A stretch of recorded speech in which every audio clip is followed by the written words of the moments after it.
Hello बच्चों, let's see the question.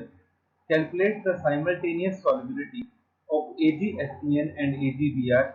KSP4 AgSCN equal to 1.1 into 10 to power minus 12 and KSP4 AgBr equal to 5 into 10 to power minus 13. तो हमें KSP दे रखा है दोनों के लिए, हमें दोनों की solubility फाइंड आउट करनी है. तो first of all let's write the key concept. The solubility product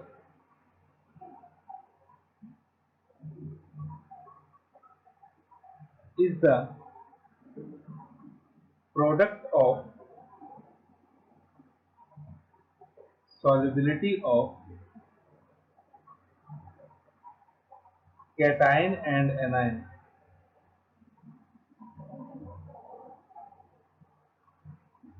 तो दोनों की solubilities का हमारे पास ये प्रोडक्ट होता है. अब जैसा कि हमें यहाँ पे दो सोर्ट दे रखे हैं, पहला तो है AgSCN का, इसकी solubility हमारे पास कुछ आएगी Ag positive plus SCN minus. अगर AgSCN की solubility X हो मान ले तो इसकी भी X हो जाएगी और SCN की भी X हो जाएगी. दूसरी तरफ हमारे पास है AgBr. तो AgBr का डिसोसिएशन कुछ इस तरह से होगा,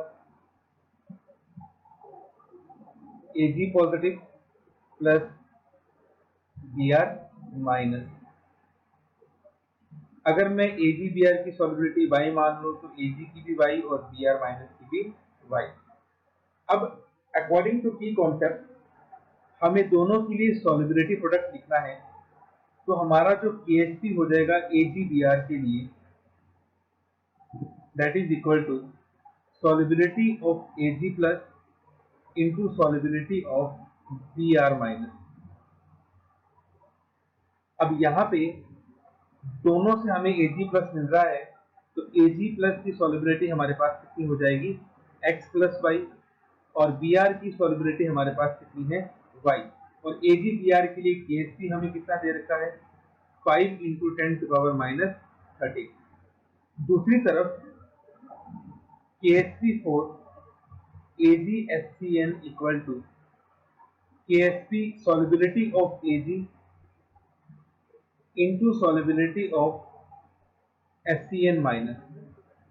अगेन Ag की solubility तो आ गई X plus Y, SCN की होगी X, और इसके लिए हमें KSP दे रखा है 1.1 into 10 to power minus 12. इसको हम ले लेते हैं इक्वेशन 1 और इसको ले लेते हैं इक्वेशन 2. और अब हमें इन दोनों इक्वेशंस को सॉल्व करना है. तो हम यहाँ पे कॉन्सेप्ट लगाएंगे, हम इक्वेशन 1 को डिवाइड कर देंगे इक्वेशन 2 से. तो देखिए x प्लस वाई से x प्लस वाई कट जाएगा, हमारे पास बच जाएगा y upon x is equal to 5 into 10 to power minus 30 divided by 1.1 into 10 to power minus 12.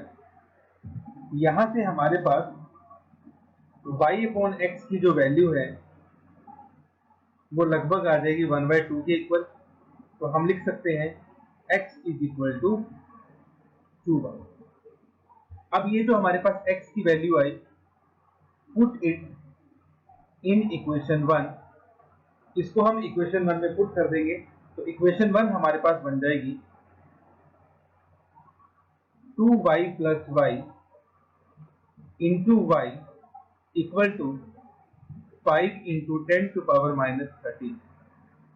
ये हमारे पास बन जाएगा 2y प्लस y हो जाएगा 3y, तो 3y का स्क्वायर हो जाएगा 5 इंटू 10 टू पावर माइनस 13.